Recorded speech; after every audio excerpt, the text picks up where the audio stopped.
네, 이번엔 지역의 진심으로 이어가도록 하겠습니다. 저희 MBC 경남이 준비한 창원 국가산업단지 50주년 기념 아카이브 라디오 다큐멘터리 창원 블루스의 8부작이 드디어 다음 주 월요일에 공개가 됩니다.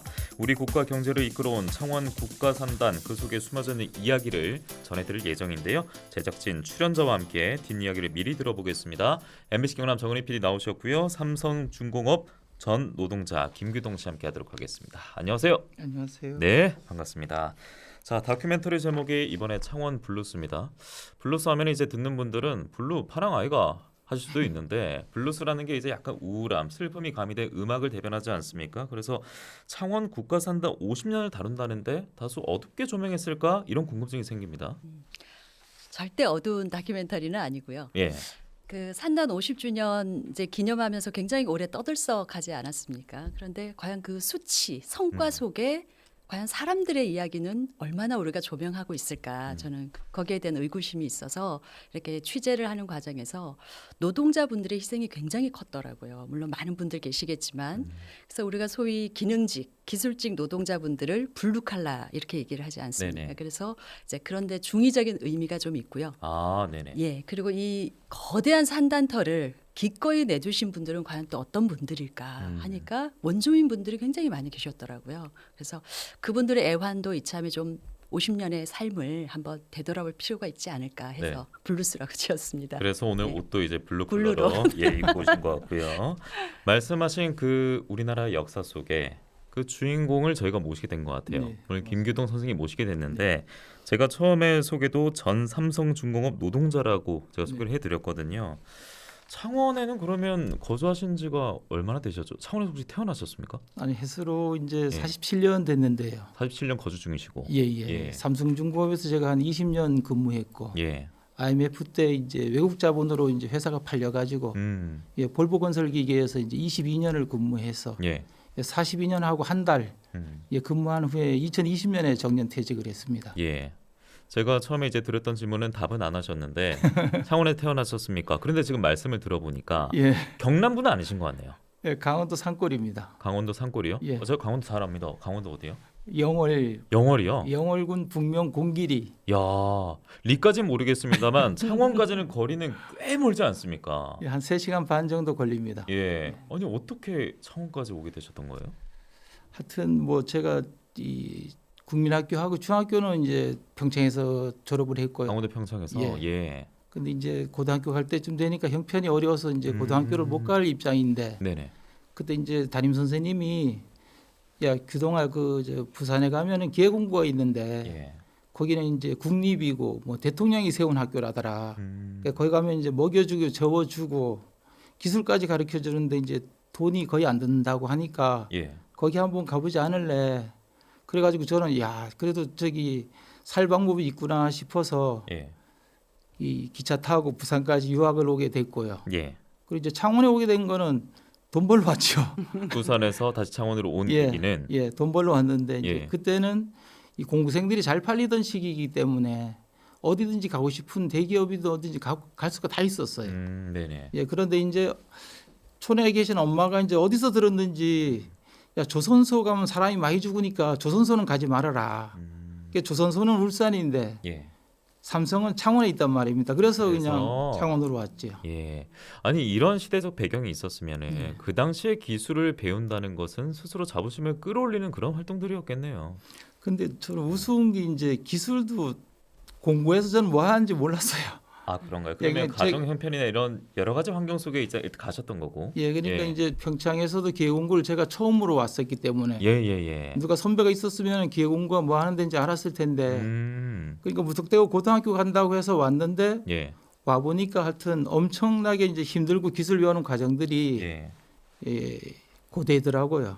아 학생임에도 굉장히 좀 빡빡한 일정 속에 진행이 됐겠네요. 예, 저희는 이제 그 기능공을 양성하기 위한 특성화 학교였기 때문에 일반 학교와는 달리 실습을 이제 수업 중에 엄청 많이 했죠. 예. 20시간씩 했으니까. 예. 예, 그래갖고 이제 양손에 이제 다 물집이 생기고 굳은 살이 배기고 예. 하여튼 그리고 이제 또 그때는 얼차려도 많이 했기 때문에 맞고 나면은 이제 기숙사 옥상에서 해운대 바라보면서 이제 울기도 많이 했고요. 예. 예.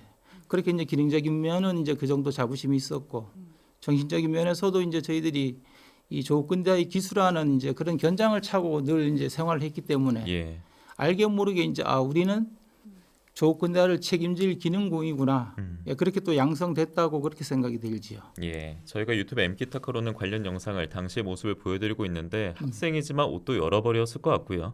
예, 예, 그렇죠. 저희들은 이제 정복이 있었고 음, 실습할 때 입는 실습복이 있었고 음, 그리고 이제 교내에서 이론 수업 받을 때 하는 이제 교내복이 있었고 예, 예, 그것도 다 공짜로 줬으니까 네, 하여튼 좋았습니다. 예. 계기는 어쨌든 달랐습니다만 동시에 이제 국가적 목표 속에 옷은 달라도 같은 자부심을 잊고 네. 일했었던 공부했었던 시기를 말씀해 주셨습니다. 자, 그러면 국가적으로 이제 김규동 선생 포함해서 당시에 많은 분들이 창원으로 오게 된 배경을 들어볼까 하는데요. 경제개발 5개년 계획이 한창 시행 중일 때 시기였고 중화학공업 육성 정책에 따라서 창원이 국가산단 조성 지역으로 낙점이 됐습니다. 이제 박정희 정부의 선택이었는데 왜 창원이었을까요? 그 선택이요? 그래서 그게 가장 큰 궁금증일 것 같아요. 왜 하필이면 그 많은 지역 중에 창원이 그러니까요. 선정이 됐었을까? 그 저도 이제 공부를 하다 보니까 그 당시에 사실 70년대 마산은 굉장히 전국 7대 도시들만큼 굉장히 호황기를 도시였지 않습니까? 예. 생산량이 많은 도시였는데 더 이상 이제 공장도 많이 지어야 되고 하다 보니까 더 이상 땅이 없는 거죠. 그러다 보니까 당시에 마산시가 이제 창원 쪽으로 네. 공장을 땅을 확보를 좀 하겠다라는 걸 대통령실에 보고를 하게 됩니다. 음. 이런 분위기도 있었고 그리고 또 지리적으로 딱 보니까 창원이 육로라든가 해로라든가 지형적으로 굉장히 교통망이 좋은 거예요. 그리고 또 낙동강과 인접해 있으니까 공업용수로도 충분한 그런 장점이 있고 예. 그런 게 있었고 특히 이번에 제가 취재를 하면서 알게 된 것이 당시에 69년 정도에 이제 박정희 대통령이 대통령실에서 이제 미쓰비시사 그러니까 당시에 일본의 대기업한테 타당성 조사 용역을 의뢰를 합니다. 우리가 공업 개발을 더 하려고 하는데 우리나라에서 어디가 제일 좋겠느냐 했을 때 창원이 적지다. 아하. 이런 보고서를 내는 거죠. 예. 그 보고서를 청와대가 그대로 인용을 해서 음. 창원으로 최종 낙점을 했다. 야. 이런 걸 알게 됐습니다. 그렇군요. 예. 지금의 창원의 역사를 변화하는 데 있어서 정말 또 중요한 지점이기도 했었군요. 맞습니다. 네. 이렇게 두 분의 말씀으로 창원 국가산단의 전후 밑그림과 그리고 색을 입혀가는 과정에 대해서 간략히 들어봤는데 저희가 당시 모습을 영상으로 준비했습니다. 유튜브 MK타카나 라디오 JFM으로 듣고 있는 분들은 귀를 쫑긋해서 현장의 목소리, 당시 목소리는 어땠는지 들어봐 주시기 바랍니다.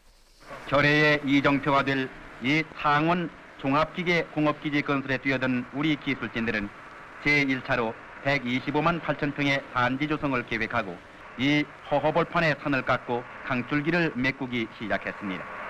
워낙 이 일대는 사방으로 산이 삥 둘러싸인 분지로 구배가 심하고 바닥에는 실개천이 수없이 깔려 있어서 몇천 년을 그 모양 그대로 바라만 보면서 가난에 쪼들려오던 이곳 이 땅 위에 우리는 기계소리도 우렁찬 풍요한 터전을 기필코 건설해 놓을 것입니다. 네, 귀가 좀 익숙하다라는 반응을 제가 앞서 영상 나가는 동안에 제 네. 선생님 지켜보면서 느꼈는데 1974년 창원 국가산단 설립으로 이제 수많은 젊은 인력이 창원으로 유입이 되게 됐고요. 그리고 이제 상점벽해를 맞게 됩니다. 네. 예, 창원 국가산단의 첫 발을 내디뎠을 때 선생님께서는 좀 어떤 기억이 있으세요? 좀 어떤 분위기, 어떤 냄새 이런 기억들이 있을 것 같아서요.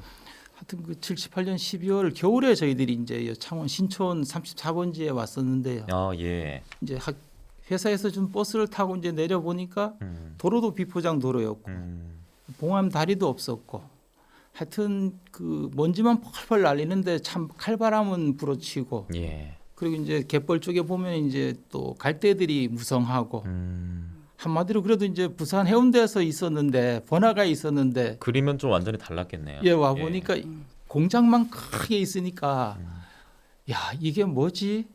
또 여기서 어떻게 또 앞으로 살아갈까 하는 것들이 좀 막막하기도 했었죠. 특히 이제 뭐 저쪽에 어디든지 가면은 그 반성 아파트 같은 경우에도 보면은 예예예. 아무것도 없는데 5층짜리만 빽 있으니까 무슨 신기루처럼 보였어요. 아 그랬어요. 예, 그 정도고 예. 이제 밤 되면은 깜깜하니까 심지어 저희들이 보면은 그래도 삼성인데 예. 사원들 기숙사가 없어가지고 공장 옆에 컨센 막사 군인처럼 이렇게 지어가지고 거기서 내무반처럼 만들어서 거기서 아침 저녁 정모 받으면서 예. 예, 그렇게 처음에 생활을 했었습니다. 아 저 같은 경우는 2020년대 모습만 기억하고 있기 예, 때문에 그러니까요. 도저히 지금 말씀대로 상상이 잘 안 갑니다. 예. 그리고 창원 국가산단 하면은 요즘 제 입장에서 말하겠습니다. 뭐 방위산업, 기계산업 이런 게 중심적으로 떠오르는데 산단 초창기는 또 아니랬다면서요? 그렇죠.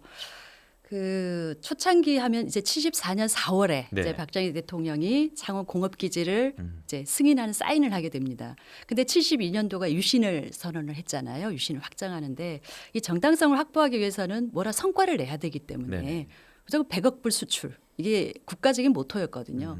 그러기 위해서는 어떻게든 공단을 만들어서 공장을 많이 짓고 생산성을 올려야 되는데 이제 대기업들이 이제 창원으로 정하고 나도 대기업들이 안 가는 거죠. 이 촌에 남쪽의 촌에 그 서울에 있는 그러니까요. 거리도 꽤 오겠습니까? 멀고. 예. 그러니까 이제 그 당시에 이제 박정희 대통령이 10여 개 대기업의 총수들을 지금으로만 총수겠죠. 예. 불러가지고 무조건 어디 가라. 창원에 내려가라 하고 최대한 특혜를 주겠다 하는 게 대통령 지시사항에 나와 있습니다. 그러니까 엄청난 혜택을 주면서 예. 뭐 울며 겨자 먹기로 왔지만 그 당시에 이제 경제 제2수석 오원철이라는 사람이 이제 이 사람들이 하도 안 움직이니까 그러면 이제 민수공장을 군수공장 말 그대로 방산업체로 돌리는 네. 그렇게 해서 국가적인 자주국방도 실현할 수 있다. 국방 쪽으로. 예. 이런 아이디어를 내면서 예. 그 박정희 대통령이 옳구나 했겠죠. 예.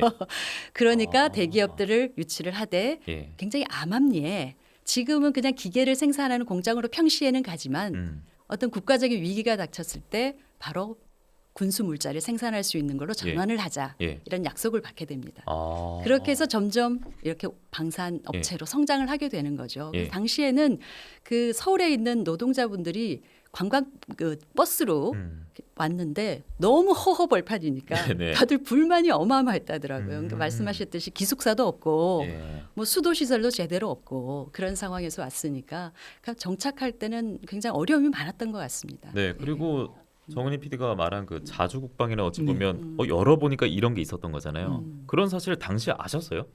주변 분들 아셨어요? 처음에는 그냥 모르고 왔는데 친구들이 이제 그런 방산업체에 있다 보니까 야 우리 회사 탱크 만들어, 우리 회사는 탄피 만드는데 우린 대포도 만들어. 이래갖고 이제 알게 됐는데 그 당시에 보면은 반송 아파트도 그렇지만 고층 아파트가 창원에 없었어요. 예. 근데 창원 공단 끝에 가면은 한양 아파트라고 있는데 그게 12층짜리가 거기 2동 있었거든요.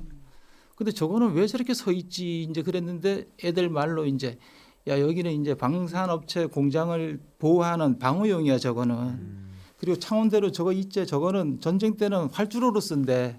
그러면 야 우리 전쟁 나면은 우리 제일 먼저 죽겠네. 그런 생각했었죠. 예.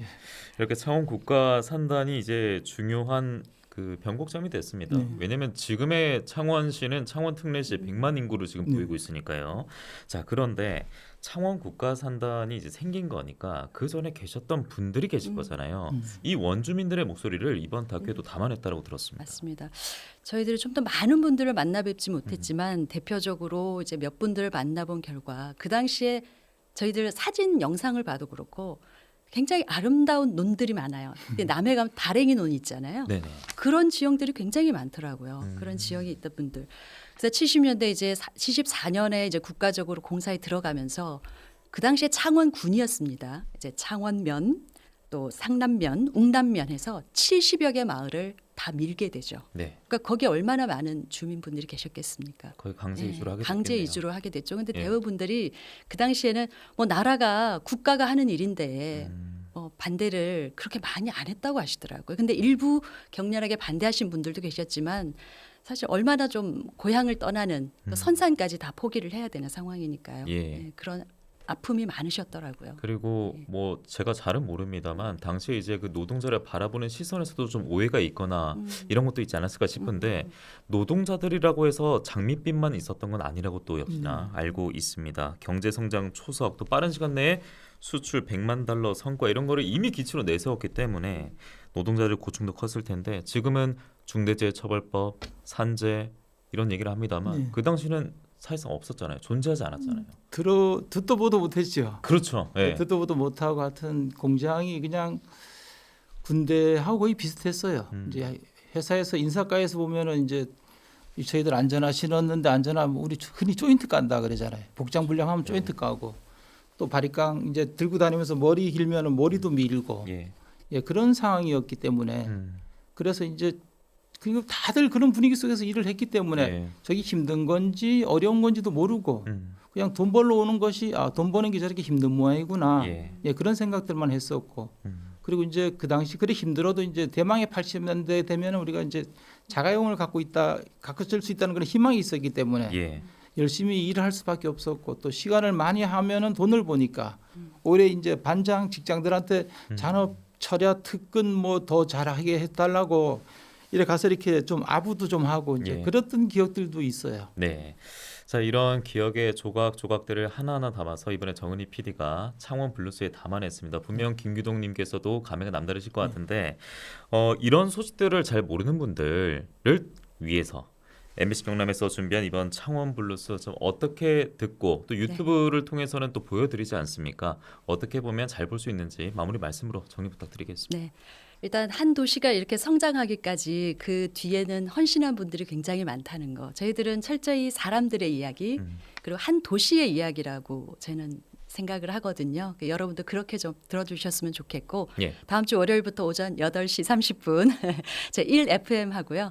그 유튜브 엠박스에서 동시 송출이 되니까 많은 분들 들어주셨으면 좋겠습니다. 네, 네. 총 8부작이고 다음 주 월요일부터 여러분 함께할 수 있습니다. 오전 8시 30분 기억해 주시고 유튜브 엠박스고요. 그리고 라디오 제일 FM 들어주시면 되겠습니다. 오늘 MBC 경남 정은희 PD 전 삼성중공업 노동자 김규동 씨와 함께했습니다.